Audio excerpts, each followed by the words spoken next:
Hello everyone, welcome to আবুজ English academy. আজকে আমরা কিছু অ্যাডভান্স লেভেলের প্রিপোজিশনের কোয়েশ্চেন্স দেখব। তো ফার্স্ট কোয়েশ্চেন যেটা আছে সেটা হচ্ছে, আমি পড়ছি কোয়েশ্চেনটা। The young lawyers argument was germane dash the case providing a fresh perspective. অর্থাৎ যে অল্প বয়সী যে উকিলটি ছিল তার যে আর্গুমেন্ট অর্থাৎ তার যে যুক্তিতর্ক ওয়াজ জার্মেন প্রাসঙ্গিক ছিল। জার্মেন মানে প্রাসঙ্গিক, ড্যাশ দ্য কেস অর্থাৎ এই যে কেসটা ছিল সেই ব্যাপারে প্রাসঙ্গিক ছিল, প্রোভাইডিং এ ফ্রেশ পার্সপেক্টিভ, এবং এটার ফলে কি হচ্ছে, এটা একটা নতুন দিগন্ত উন্মোচন করলো। যার ফলে তাহলে জার্মেন কি হবে, এখানে উইথ আছে, ফর আছে, টু আছে, অ্যাবাউট। তো জার্মেনের সঙ্গে প্রাসঙ্গিকের সঙ্গে জার্মেন আমরা কি করব, টু। তাহলে option number C would be the correct answer. Now, going to the next question, question number 2. The committee's final decision was completely dash variance with the company's core values. অর্থাৎ যে committee ছিল তাদের যে সর্বশেষ সিদ্ধান্ত সেটা ছিল পুরোপুরিভাবে ভ্যারিয়েন্স মানে বিপরীত ছিল, completely variance with the companies core value, মানে কোম্পানির অর্থাৎ যে যে প্রতিষ্ঠানটা তার যে নিজস্ব ভ্যালু আছে তার পুরো বিপরীতে ছিল সিদ্ধান্তটা। তাহলে কমপ্লিটলি ড্যাশ ভ্যারিয়েন্স উইথ, তো এখানে একটা প্রিপোজিশন বসবে, তো সেই প্রিপোজিশনটা কি হবে? তো এখানে অপশনগুলো আছে চারটি, অ্যাট, ইন, উইথ, ফ্রম। তো এখানে কোনটা অ্যাপ্রোপ্রিয়েট হবে?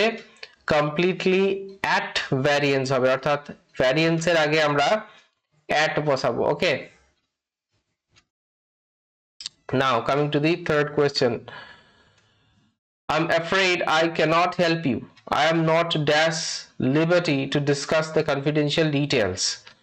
আমি ভয় পাচ্ছি যে আমি তোমাকে বলতে পারবো না। I am not dash liberty, আমার স্বাধীনতা নেই to discuss the confidential details, এই যে গোপন তথ্য সেটাকে আলোচনা করার স্বাধীনতা নেই। তাহলে এখানে কি হবে? I am not, ইন হবে না, অ্যাট হবে না, উইথ হবে না, বাই হবে। মানে হচ্ছে আমার স্বাধীনতা নেই। লিবার্টির আগে কি হয় আমরা জানি, লিবার্টির আগে কি হবে? at liberty. So the B option would be right. Okay, now question number 4. The diplomat was highly adept at, মানে হচ্ছে এই যে মানে কূটনীতিবিদ তিনি ছিলেন প্রচন্ড, অ্যাডেপ্ট মানে হচ্ছে দক্ষ, dash navigating the complexities of international law. তো কিসের মধ্যে দিয়ে যাওয়ার দক্ষ ছিলেন তিনি? এই যে আন্তর্জাতিক আইন তার যে জটিলতা তার মধ্যে দিয়ে স্বচ্ছন্দে যাতায়াত করা তার কিন্তু একটা দক্ষতা ছিল। তাহলে হাইলি অ্যাডেপ্ট, অ্যাডেপ্টের পর কি হয়? অপশন এখানে চারটে, at, in, with, for. So what would be the right answer? It would be option number A, option A, at. Okay, so he was highly adept at navigating the complexities of international law. Now moving to the fifth question. The new tax regulations are currently dash abeyance until the legislative review is complete. তো এই যে নতুন যে tax অর্থাৎ আমরা যে tax দিই, tax রেগুলেশনের যে আইন, হ্যাঁ, আর currently dash abeyance until the legislative review is complete. তো সেটা স্থগিত থাকবে। অ্যাবায়েন্স মানে হচ্ছে সেটার কন্টিনিউয়েশন হবে না, সেটা সাময়িকভাবে স্থগিত থাকবে যতক্ষণ না এই যে এর আইনগত একটা রিভিউ যতক্ষণ না কমপ্লিট হচ্ছে। ঠিক আছে, তাহলে এখানে অ্যাবায়েন্সের আগে কি হবে? ইন অ্যাবায়েন্স। ওকে, তো এখানে অপশন চারটে আছে, তো এর মধ্যে অ্যাপ্রোপ্রিয়েট কোনটা হবে? In.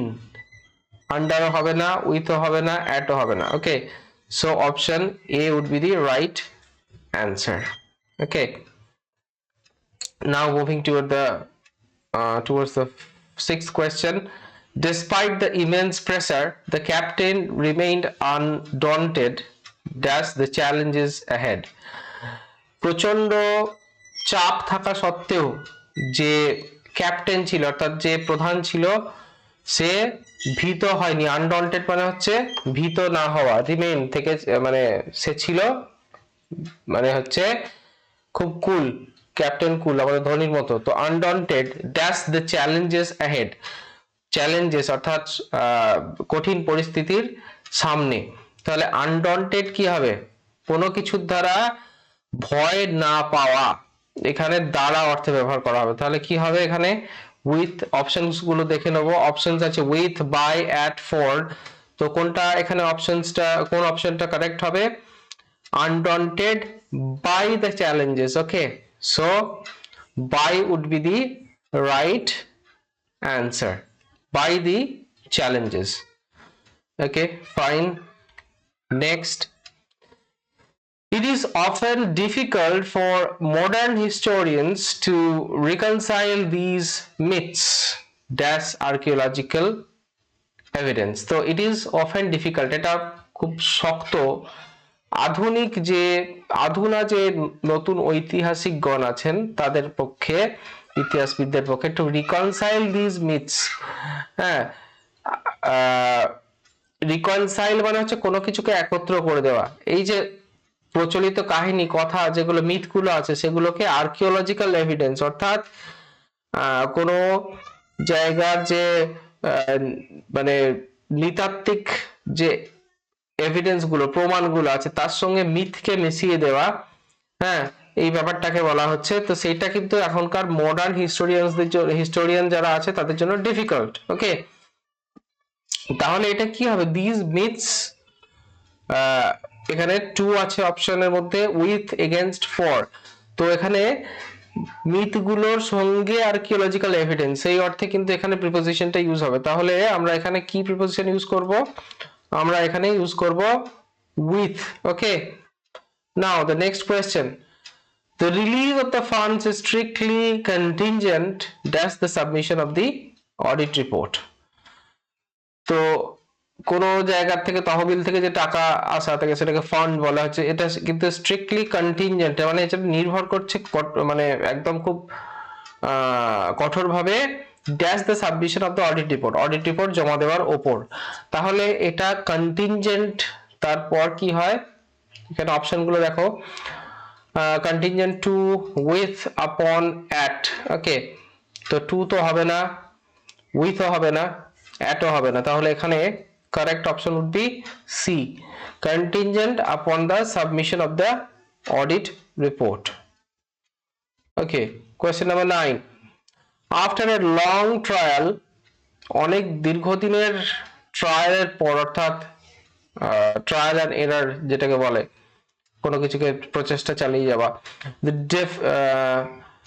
the defendant was eventually cleared dash all the charges of misconduct. তো যে অভিযুক্ত ছিল, সরি ডিফেন্ডেন্ট মানে হচ্ছে যে সেই কেসটাকে লড়ছিল প্রতিপক্ষ, সে কি করলো? সে বেকসুর খালাস পেল। তাহলে ক্লিয়ার্ড, তারপরে কি হবে? কোন প্রিপোজিশনটা বসবে? এখানে চারটে অপশন আছে, ফ্রম, উইথ, অফ এবং ও ডাবল এফ, অফ। তাহলে এখানে ক্লিয়ার্ড অফ হয়, ঠিক আছে, সেখানে কিন্তু একটা এফ থাকবে, ক্লিয়ার্ড অফ, ও এফ। তাহলে option C would be the correct answer. Okay, question number 10, many scholars have a strong aversion that's the use of artificial intelligence in writing. অনেক স্কলাররা তাদের একটা প্রচুর পরিমাণে তাদের একটা অনীহা থাকে, অ্যাভার্জন, অনীহা কিসের ক্ষেত্রে? আর্টিফিশিয়াল ইন্টেলিজেন্স, কৃত্রিম বুদ্ধিমত্তা প্রয়োগ করার জন্য। কোথায়? রাইটিং এ, অর্থাৎ লেখার ক্ষেত্রে। তো এখানে কি হবে? অ্যাভার্জন, তারপরে কি প্রিপোজিশন বসবে? এখানে চারটে প্রিপোজিশন আছে, টু, ফর, এগেনস্ট, উইথ। তো এখানে কি বসবে? Aversion to. Okay, so option A would be the right answer. Question number 11, the defective tried to elicit a confession dash the suspect during the interrogation. তো এই যে একজনকে হয়তো ইন্টারোগেশন করা হচ্ছে, তো সেই সময় কি হচ্ছে? টু এলিসিট আ কনফেশন, কোনো কিছুকে তাকে দিয়ে স্বীকার করিয়ে নেবার জন্য, টু এলিসিট মানে হচ্ছে কোনো কিছুকে উদ্যত হওয়া করতে। ড্যাশ দ্য সাসপেক্ট, এই যে সন্দেহ ভাজন ব্যক্তি যে ছিল ডিউরিং দ্য ইন্টারোগেশন, অর্থাৎ প্রশ্ন করার সময়। তাহলে ডিফেক্টিভ না, ডিটেকটিভ অর্থাৎ যে গোয়েন্দা ছিল সে কিন্তু চেষ্টা করেছিল, ট্রাইড, চেষ্টা করেছিল। তাহলে এখানে কি হবে, এলিসিট কি হবে, এলিসিট এ কনফেশন, কনফেশন মানে হচ্ছে স্বীকারোক্তি, কার কাছ থেকে, যাকে সাসপেক্ট করা হয়েছিল, সন্দেহভাজন যে ব্যক্তি, তাহলে কারো কাছ থেকে সেই অর্থে ব্যবহার করা হবে। তাহলে এখানে কোনটা সেই অর্থে ব্যবহার করলে সুটেবল হবে, অফ তো হবে না সুটেবল, উইথও হবে না, টুও হবে না, তাহলে রেস্ট আমাদের পড়ে রইল কি, with. Okay, so a confession, sorry, extremely sorry, এটা উইথ হবে না। কনফেশন কার কাছ থেকে, থেকে অর্থে ফ্রম, বি ফ্রম, তাহলে অফও হবে না, উইথও হবে না, টুও হবে না, তাহলে অ্যাপ্রোপ্রিয়েট হবে ফ্রম। এটা পড়লেই আমরা মানে প্রিপোজিশন গুলো এমন যে বারবার প্র্যাকটিস করলে অটোমেটিকলি আমাদের চলে আসে, এগুলো একটা অভ্যাসের মতো। তো যদি পড়ি আমরা তাহলে কিন্তু অটোমেটিকলি প্রিপোজিশনটা চলে আসে, যদি ভালোভাবে প্র্যাকটিস থাকে আমাদের। The detective tried to elicit a confession from the suspect during the interrogation. Okay, তো ভালো করে যদি আমরা পড়ি, যেটা যে কোয়েশ্চেনটা দেওয়া থাকে, তো সেখান থেকেই কিন্তু তার ইন্টোনেশন থেকে অনেকটা কিন্তু প্রিপোজিশন গুলোকে গেস করা যায়। It should be an intelligent guess, definitely. Okay, question number 12. The CEO's recent actions were found to be dash breach of the ethical code of conduct.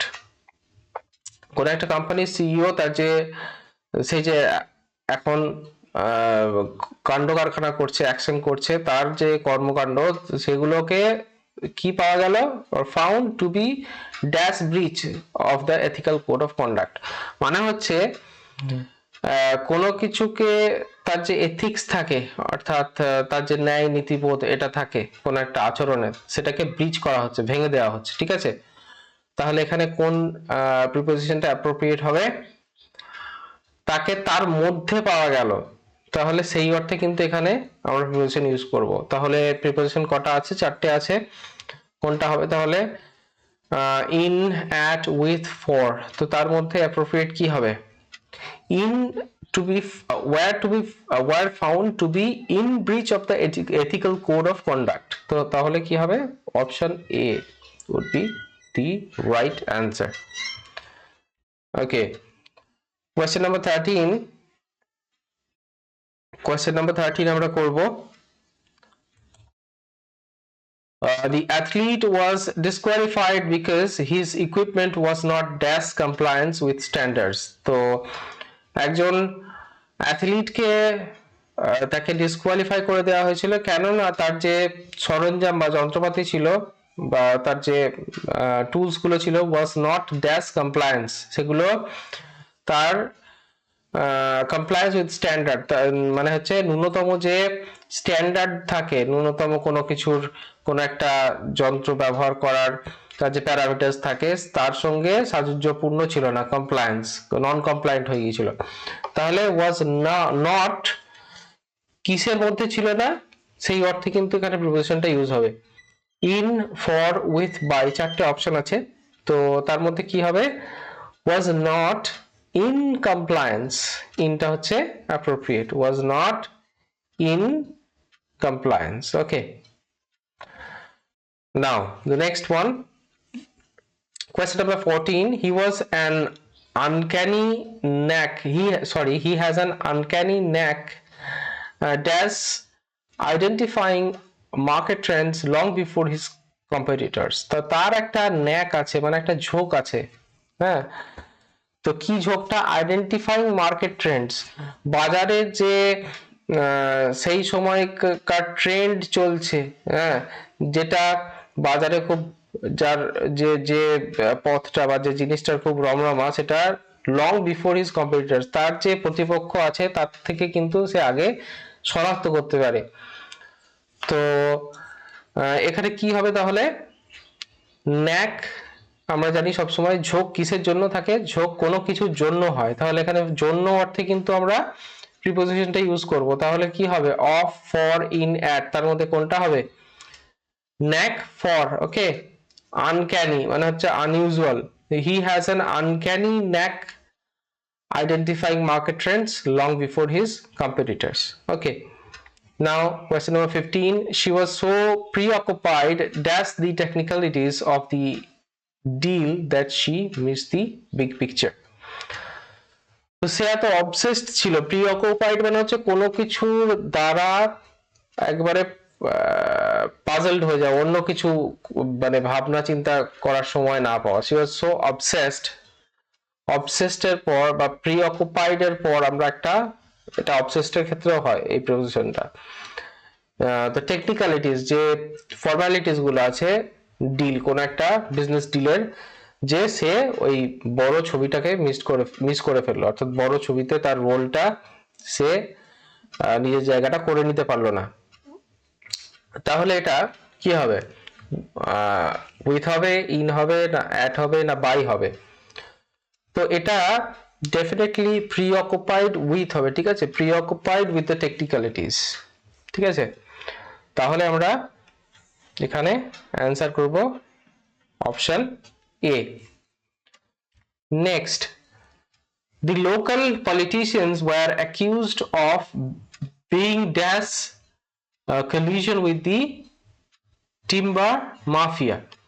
তো স্থানীয় যে নেতারা, পলিটিক্যাল লিডাররা, তাদেরকে তারা অভিযুক্ত ছিল অফ বিং, কি করার জন্য, অফ বিং কলিউশন মানে হচ্ছে কারোর সঙ্গে সমঝোতা করা, হাত মেলানো। কাদের সঙ্গে তারা হাত মিলিয়েছিল, with the timber mafia. Timber মানে কাঠ, অর্থাৎ চোরাই পথে যে বনগুলো কেটে কাঠগুলোকে চালান করা হয়, তারা যে সেই যে মাফিয়ারা থাকে, সেই গুন্ডারা থাকে, বদমাস থাকে, তাদের সঙ্গে তারা হাত মিলিয়েছিল। তো তাহলে কি হবে, অ্যাকিউজড অফ বিং, কোনো কিছুর মধ্যে, কোনো সমঝোতার মধ্যে থাকা বা আতাতের মধ্যে থাকা, অ্যাকচুয়ালি কলিউশন মানে।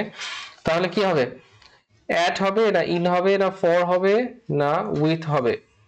তো এখানে কিন্তু কোনো কিছুর মধ্যে থাকা বললে কি বোঝায়, মানে কি বসে, ইন বসে। Okay, so option B would be the appropriate answer. Question number 17, the judge's landmark ruling was based dash the precedents set by the constitutional bench. তো এই যে জাজের যে ল্যান্ডমার্ক, একটা মানে হচ্ছে খুব দৃষ্টান্তকারী একটা রুলিং, কোনো কিছুর ওপরে তার কি করা, তার যে কোনো একটা কেসের ওপর ফাইনাল হিয়ারিং বা তার উপর ভিত্তি করে কোনো কিছু জাজমেন্ট দেওয়া, সেটা ওয়াজ বেসড কিসের উপর ভিত্তি করেছিল, dash the precedents set by the constitutional bench. Constitutional bench অর্থাৎ যারা কনস্টিটিউশনকে দেখাশোনা করে, অর্থাৎ মানে হচ্ছে কনস্টিটিউশনাল বেঞ্চ একটা গ্রুপ অফ কমিটি বলতে পারি, যারা কনস্টিটিউশনের সেফগার্ড হিসেবে কাজ করে। তো তাদের যে প্রিসিডেন্টস, অর্থাৎ তাদের যে নিয়ম নীতি, সেইগুলো সেট করা থাকে, তার উপর ভিত্তি করি কিন্তু তার এই ল্যান্ডমার্ক একটা চূড়ান্ত মানে দৃষ্টান্ত স্থাপনকারী তার ডিসিশন বা জাজমেন্ট দিয়েছিলেন। তাহলে কি হবে, বেসড কি হবে, কোনো কিছুর ওপর ওপর ভিত্তি করে কিছু বলা বা দেওয়া, হ্যাঁ, কোনো কিছুর উপর ভিত্তি করে থাকা, এটাই মানে আমাদের বাংলা মিনিংটা এরকমই হবে। এবং এর থেকেই কিন্তু সহজভাবে আমরা প্রিপোজিশনটা নিরূপণ করতে পারবো। কি হবে এখানে, option A at, option B in, option C on, option D with. তো এখানে কি হবে, ওয়াজ বেসড অন দি প্রিসিডেন্টস। ওকে, তো এখানে যে প্রিসিডেন্ট ওয়ার্ডটা আছে, এটা কিন্তু প্রেসিডেন্ট আমরা জানি রাষ্ট্রপতি, তার মানে I mean the spelling is different. Okay, now question number 18, we must ensure, আমাদের নিশ্চিত করতে হবে, that যে দ্য নিউ কারিকুলাম, নতুন যে পাঠ্যসূচি পাঠ্যক্রম, is dash keeping with the latest reforms, সেটা যে একেবারে চূড়ান্ত বা সর্বশেষ যে সংস্কার হয়েছে সেই ক্ষেত্রে বা সেই ফিল্ডে তার সঙ্গে তাল মিলিয়ে চলছে। ঠিক আছে, তো কোনো কিছুর সঙ্গে তাল মিলিয়ে চলা এই অর্থে প্রিপোজিশনটা ইউজ করতে হবে। তো এখানে অপশন 4টে আছে, তো কোন প্রিপোজিশনটা হবে এখানে? এখানে হয়ে যাবে is in keeping with the latest reform, তাহলে answer would be option A, in.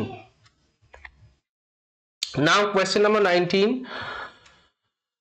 The former minister was completely exonerated dash the allegations of corruption. Exonerated মানে হচ্ছে কোনো কিছু থেকে অব্যাহতি বা মুক্তি দেওয়া। তো পূর্বতন মিনিস্টার, মন্ত্রী, ওয়াজ কমপ্লিটলি, সম্পূর্ণভাবে তাকে কোনো কিছু থেকে অব্যাহতি দেওয়া হয়েছে, কিসের থেকে? দ্য অ্যালিগেশন অফ করাপশন, অর্থাৎ সে যে করাপশন করেছিল তার যে অ্যালিগেশন, অভিযোগ, তো সেখান থেকে কিন্তু তাকে মুক্তি দেওয়া হয়েছে বা তাকে ছাড় দেওয়া হয়েছে। তাহলে কি হবে? কোনো কিছু থেকে মুক্তি পাওয়া বা কোনো কিছু থেকে অব্যাহতি পাওয়া। ঠিক আছে, এটা কিন্তু আইন, এটা অ্যাকচুয়ালি একটা, এই ওয়ার্ডটা কিন্তু ল ফিল্ডে ইউজ করা হয়, এক্সোনারেটেড। তাহলে এক্সোনারেটেড কি হবে? ফ্রম হবে না, উইথও হবে না, বাইও হবে না, তাহলে right answer would be exonerated of the allegations of corruption. Okay, fine. Now the last one, question number 20. The negotiator showed great skill in meddling dash the dispute to reach a resolution. তো যে আপোসকারী ছিল সে দারুণ তার দক্ষতা দেখিয়েছিল কিসে? তো সে middleman হয়েছিল। তো মেডলিং মানে হচ্ছে settling the dispute to reach A resolution, কোন একটা সমস্যাকে সমাধান করা, কোন একটি বিবাদকে মেটানোর জন্য একটা সিদ্ধান্তে উপনীত হওয়ার জন্য। রেজলিউশন মানে সিদ্ধান্ত। তাহলে মেডলিং কোনো কিছুর মধ্যে নিজেকে ঢুকিয়ে দেওয়া এবং তার ফলে মানে সেই সমস্যাটার সমাধান যাতে চলে আসে সেই চেষ্টা করা। তাহলে মেডলিং কোনো কিছুর মধ্যে নিজের হস্তক্ষেপ করা, নিজেকে সেইটার মধ্যে অ্যাকচুয়ালি গিয়ে নেগোশিয়েট করা। তাহলে মেডলিং কি হবে? মেডলিং উইথ হবে না, ফর হবে না, অ্যাটও হবে না, মেডলিং ইন। ঠিক আছে, so he showed great skill in meddling in the dispute to reach a resolution. Okay, তো আজ এগুলোই ছিল মোটামুটি অ্যাডভান্স লেভেলের কিছু প্রিপোজিশন। তো এরকম প্রিপোজিশন অনেক কম্পিটিটিভ এক্সামে থাকে এবং সেগুলো নিয়ে অনেক সময় দ্বিধাদ্বন্দ্বে পড়তে হয় আমাদের। তো এইগুলোর আয়ত্ত করার নির্দিষ্ট কোনো একটা ফিক্সড কিছু নেই, এগুলো কিন্তু প্র্যাকটিসের ব্যাপার এবং প্র্যাকটিসের মাধ্যমে এগুলো সেকেন্ড হ্যাবিট হয়ে যায় আমাদের। আমরা দেখলেই কিন্তু মানে কোয়েশ্চেনটা একবার পড়লেই বা মিনিংটা ধরে বা ইন্টোনেশন ধরে পড়লেই কিন্তু আমরা বুঝতে পারি যে কোন প্রিপোজিশনটা বসবে। তো আমার ভিউয়ার্সদের উদ্দেশ্যে এটুকুই বলা যে এই ভিডিওটা যদি ভালো লেগে থাকে চ্যানেলটিকে সাবস্ক্রাইব করে আমার পাশে থাকুন এবং এই ভিডিওটি যদি ভালো লাগে please hit the like button. Thank you.